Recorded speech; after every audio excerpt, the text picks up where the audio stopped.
Hello and welcome to our morning edition of Arirang News. We begin with these stories making the headlines at this hour. On the first stop of his three-nation tour of South America, President Lee Jae-myung met Brazilian President Lula at a summit in Brasilia, where they agreed to pursue Korea-Mercosur trade talks and expand cooperation on critical minerals, defense and space. With US-Iran strikes paused, US President Trump says diplomacy is progressing as Israeli Prime Minister Netanyahu heads to Washington for a critical summit on the next steps in the Middle East. Ukrainian President Zelenskyy says Russia is preparing to mobilize up to 500,000 more troops and bring in 30,000 additional North Korean soldiers, a claim the Kremlin has dismissed as baseless. Over in Brazil, Presidents Lee Jae-myung and Lula da Silva have held talks and agreed to expand cooperation on a wide range of issues, including critical minerals and trade. Our Yoon Jung-min is part of the traveling press corps and files this report from Brasilia. The South Korean first couple received an official welcome by their Brazilian counterparts. President Luiz Inácio Lula da Silva gave the South Korean state guests a big hug upon arrival at the presidential palace in Brasilia. Bolstering cooperation was a focal point of Monday's summit between Presidents Lee Jae-myung and Lula, declaring this year as a new beginning for advanced strategic partnership. The leaders adopted a joint statement building upon the four-year action plan adopted in February.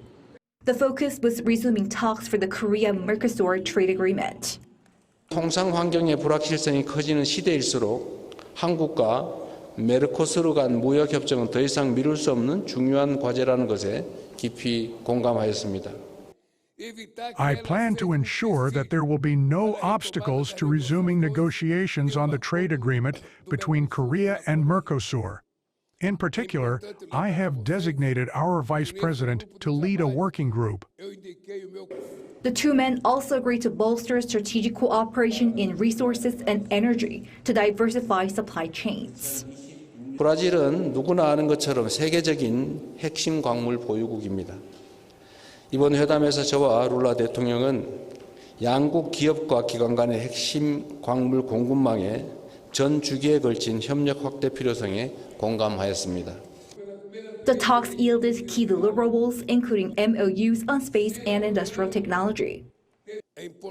In September, we will have an opportunity to jointly launch a new projectile at the Alcantara Space Center, the symbol of our cooperation in technology. The leaders also agreed to launch a defense industry joint committee in the latter half of this year and pursue an agreement on sharing and protecting military and defense information. They also agreed to strengthen coordination on key global issues and discussed peace on the Korean Peninsula.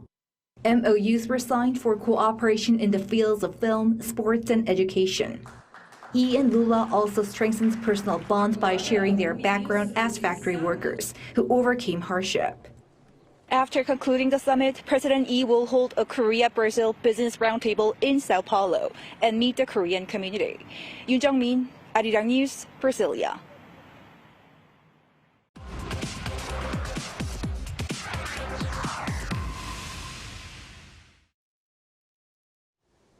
So as we just heard, President Lee is on a state visit to Brazil aimed at broadening Korea's economic and strategic partnership, with the two countries agreeing to deepen cooperation in areas ranging from defense and critical minerals to space, energy and trade, while also pledging to push forward long-stalled negotiations on a Korea-Mercosur trade agreement. So for more on what this could mean, we're joined today by Dr. Pan Gil-ju, Assistant Professor at the Korean National Diplomatic Academy. Professor Pan, thank you very much for coming on today. Good to be with you. So, Professor, President Lee began his state visit by touring Brazil's C-390 military transport aircraft, calling it the first step in defense cooperation between the two countries. So how significant is this symbolism, and could defense become a new pillar of the Korea-Brazil relationship beyond the single procurement deal? Well, cooperation on the defense industry belongs to the area of high politics as opposed to low politics based on non-military agendas. In general, cooperation on high politics is made among security partners, rather than simply economic partners. In this vein, defense cooperation, particularly on 390 between South Korea and Brazil serves as a stepping stone for evolving the bilateral relationship from economic partners to more consolidated partners, including a defense partner. With this in mind, this symbolism shows how keen South Korea is on designing and upgrading its strategy on the Global South in a situation where Brazil plays a leading role in the Global South. Moreover, this example of defense cooperation on C390 shows that South Korea's cooperation with Brazil is being made under the concept of reciprocity. In this sense, defense cooperation between the two countries is more likely to create synergy diplomatically and strategically. In particular, from the viewpoint of South Korea's diplomatic strategy, we need to take a look at three arenas of diplomacy: security diplomacy, inclusive diplomacy, and expanded diplomacy. Security diplomacy refers to its emphasis on diplomatic cooperation with allies and partners such as the United States and Japan. Inclusive diplomacy means its additional efforts to step up cooperation with non-like-minded countries such as China. Furthermore, South Korea attempts to expand its diplomatic horizon to the world, including the Global South. This symbolism shows how South Korea highlights expanded diplomacy as well as security diplomacy and inclusive diplomacy. Right, and trade appears to be one of the central themes of this trip, with President Lee pushing to restart negotiations on a trade agreement with Mercosur while also expanding business ties with Brazil. So given the current rise in protectionism and supply chain competition, what would deeper trade integration with South America mean strategically for South Korea? To be honest, if I define this trip with one phrase, it is economic diplomacy. Well, this economic diplomacy has two expected utilities: lessening protectionism and diversifying supply chains. When it comes to the first expanded utility, protectionism is at the forefront around the world, which puts all countries around the world in a lose-lose game. Resuming FTA negotiations between South Korea and Mercosur countries could help mitigate the mechanism of lose-lose game, particularly in the sense that Mercosur is a big market where 300 million people live. When trade agreements between South Korea and Mercosur countries are made, and by doing so, protectionism is mitigated in the global arena, South Korea will be better placed to prosper economically. In addition to this expected utility, South Korea's enhanced cooperation with Mercosur countries can contribute to diversifying critical minerals supply chain in a situation where economic security is being more critical. As of right now, South Korea belongs to 4G, which is a multilateral platform for critical minerals cooperation, succeeding MSP, Minerals Security Partnership. Despite this fact, in an era of uncertainty, more diversified supply chains help South Korea better guarantee critical minerals security and economic security. All in all, South Korea's enhanced cooperation with Mercosur countries can contribute to mitigating protectionism around the world, which should be beneficial to South Korea's prosperity, and diversifying South Korea's critical mineral supply chains, which is beneficial to South Korea's economic security. Right, and to expand on your point just a little bit more, President Lee has framed South Korea not simply as a source of raw materials, but as a long-term partner in building resilient supply chains for critical minerals, batteries, and advanced manufacturing. So from a geopolitical perspective, how important is this shift towards value-added industrial cooperation rather than just a traditional buyer-seller relationship? Well, when the international order is faltering and unpredictable, a traditional buyer-seller relationship alone is less likely to overcome rising geopolitical risks and maintain stable economic relationships. To put it another way, without establishing a long-term partnership, any cooperation could be broken if something happens geopolitically and economically. Moreover, if South Korea and South America convert their relationship from a traditional buyer-seller relationship to value-added industrial cooperation, synergistic effects could be created while taking advantages of merits on each side. To take an example, when South Korea's technology meets South America's resources, both reciprocity and synergy are most likely. Likewise, value-added industrial cooperation requires an enhanced interconnectedness ranging from societal communication to high-tech cooperation, even to defense cooperation. This upgraded interconnectedness can lead to the mechanism of economic interdependence, which allows the two sides to be reciprocally helpful in both economic and diplomatic domains. In the meantime, how to sustain this shifting vision needs to be taken into account. Pan-governmental efforts and institutionalization matter to guarantee the long-term function of this ambition. To that end, this vision should have bipartisan support from both sides. Right, unfortunately, that's all we have time for today, but thank you very much, Professor, for your insights this morning. Thanks for having me.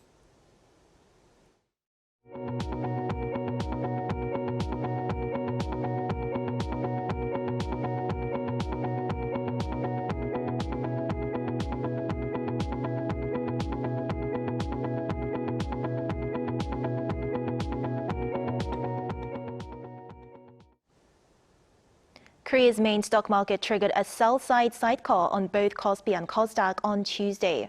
The benchmark KOSPI plunged more than 5%, prompting the Korea Exchange to halt automated sell orders at 9:06 a.m., while the KOSDAQ market also triggered a sell-side sidecar shortly after 9:14 a.m. The drop is largely seen as a reaction to Chinese memory maker CXMT listing on the Shanghai Stock Exchange, sparking concerns it could catch up to major memory chip suppliers like Samsung and SK Hynix.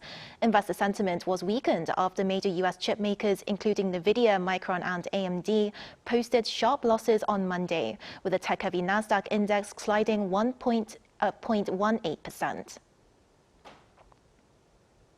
Soon after arriving in Brasilia, President Lee held a virtual meeting with senior aides in Seoul, ordering the government to keep its emergency economic response in place as tensions in the Middle East continue to drive oil price uncertainty. Take a look.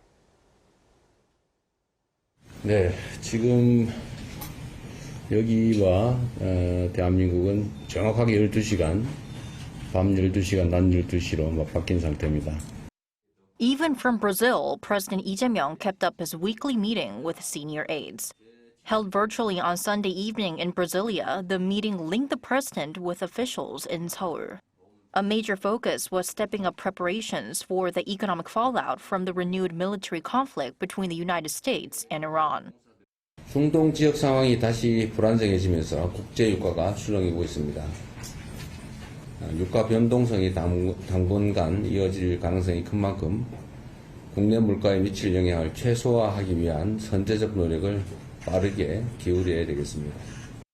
Lee ordered the government to keep both its fuel price caps and fuel tax cuts in place until global oil prices stabilize. Last week, Seoul froze wholesale fuel price ceilings at their current levels, reversing an earlier plan to lower them as tensions in the Middle East escalated. Fuel tax cuts will also remain in place through September at 15% for gasoline and 25% for diesel. President Lee also instructed officials to prepare additional support measures if the situation worsens.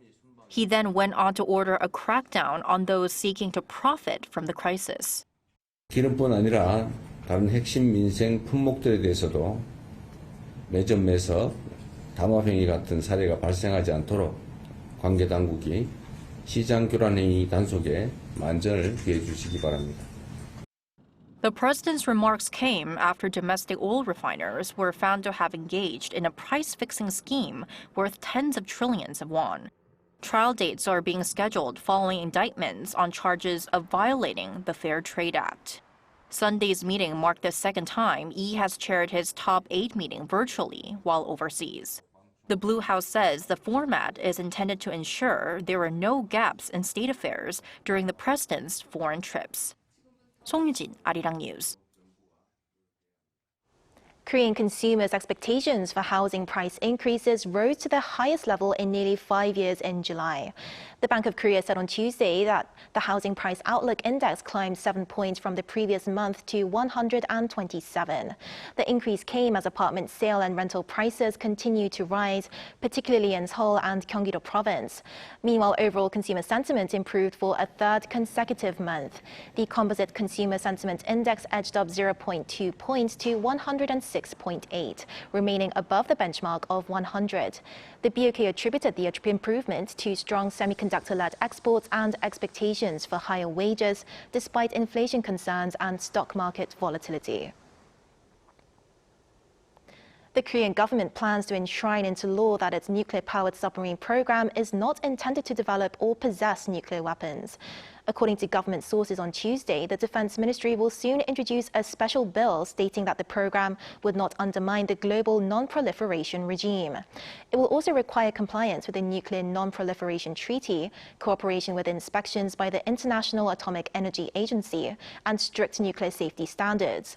The bill also includes measures to accelerate the strategic project, allowing exemptions from mandatory feasibility studies, shorter development timelines, and greater flexibility to revise contracts. U.S. President Donald Trump says talks with Iran are progressing, raising hopes of a possible agreement after nearly 2 weeks of military strikes. But he also warned Washington could quickly resume its military campaign if talks fail. Chung Hye-rim reports. With the U.S. currently pausing strikes on Iran, President Donald Trump says he's aiming for diplomacy. Speaking to reporters aboard Air Force One on Monday, Trump said Washington was holding what he described as good talks with Tehran.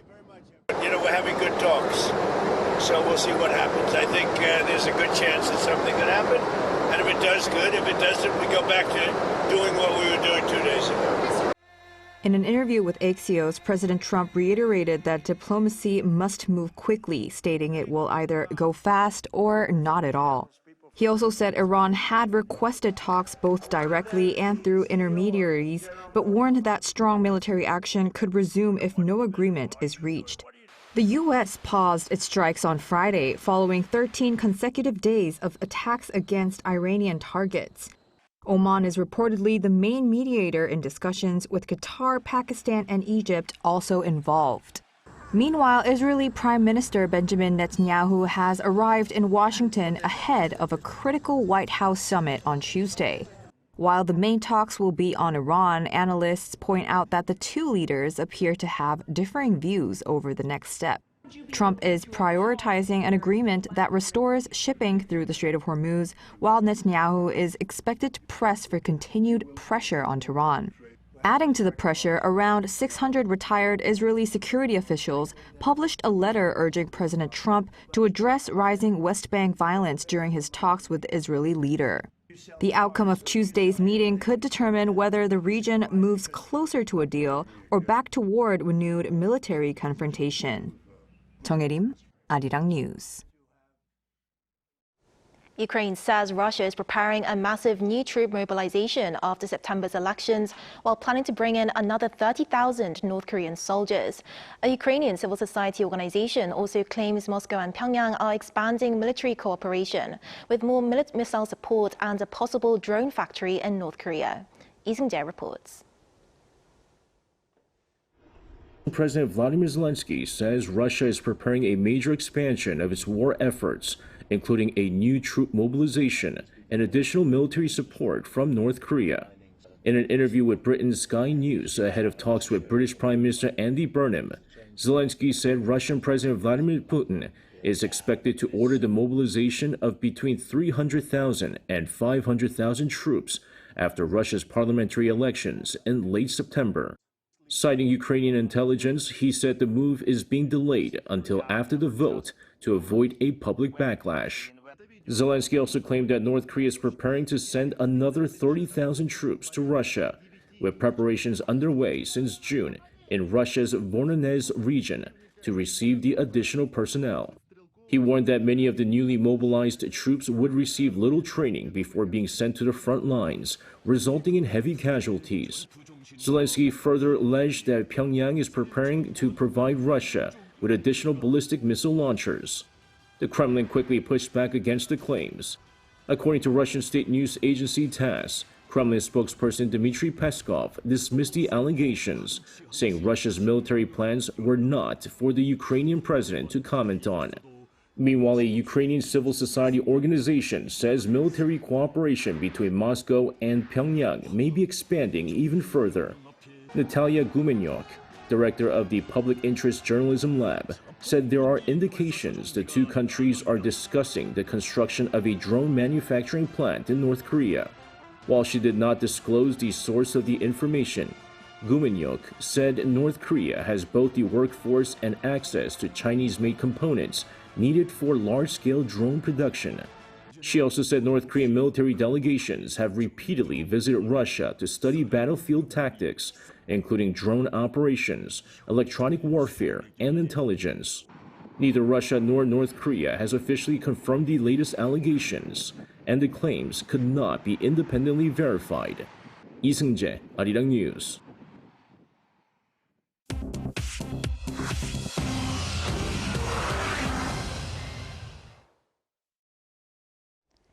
Good morning, I'm Chu Ji-hyun, and this is The World Now. U.S. President Donald Trump on Monday insisted that the U.S. should have, quote, the lowest interest rates in the world, arguing the country's GDP could grow at 8 to 12% a year. Trump's comments aboard Air Force One on Monday come 2 days before the Fed's next interest rate decision.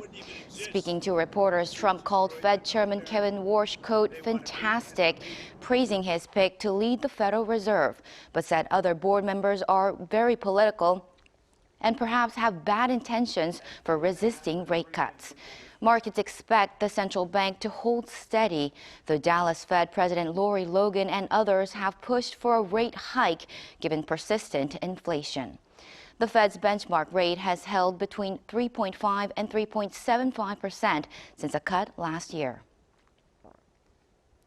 Police in Toronto say someone fired a gun outside the U.S. Consulate early on Monday, the second time this has happened in 4 months.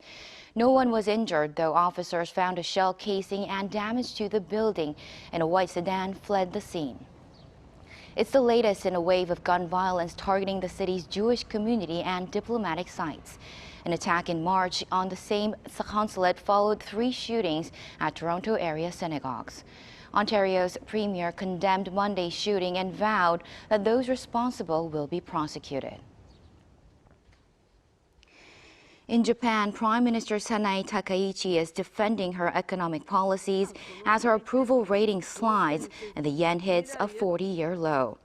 Takaichi told Parliament on Monday that a stronger, more competitive economy, not central bank policy, is what will restore investor confidence in the currency. She says the Bank of Japan controls interest rates, but is required by law to coordinate with her government. A new poll shows her approval rating fell to 57% this month, down from 69% in June and the lowest since she took office last year. Most of those surveyed disapproved of her handling of rising living costs. China's fast fashion giant Shein posted a $99 million loss in the first quarter, swinging from a profit of nearly $400 million a year ago, ahead of its planned Hong Kong listing. This follows a drop in U.S. sales after Washington ended a tariff exemption for low-value packages last year. The European Union has now imposed a similar fee on low-value imports. The company could be valued at up to $50 billion in its upcoming Hong Kong IPO, far below the $100 billion it was worth in 2022.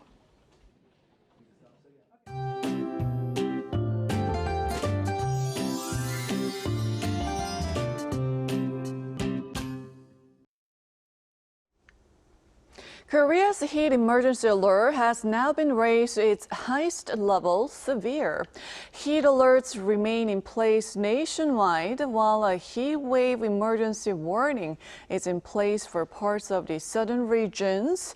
Life-threatening heat. Under this warning, even healthy people are at a risk of serious heat-related illnesses. The sun will be intense once again today, with UV levels ranging from high to very high nationwide. And later this afternoon, there could be 5 to 40 millimeters of passing showers for central parts of Korea.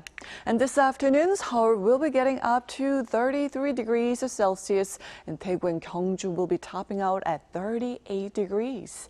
And this dangerous heat is here to stay, so please limit outdoor activities during the hottest parts of the day. Drink plenty of water and seek shade whenever possible, and take frequent breaks.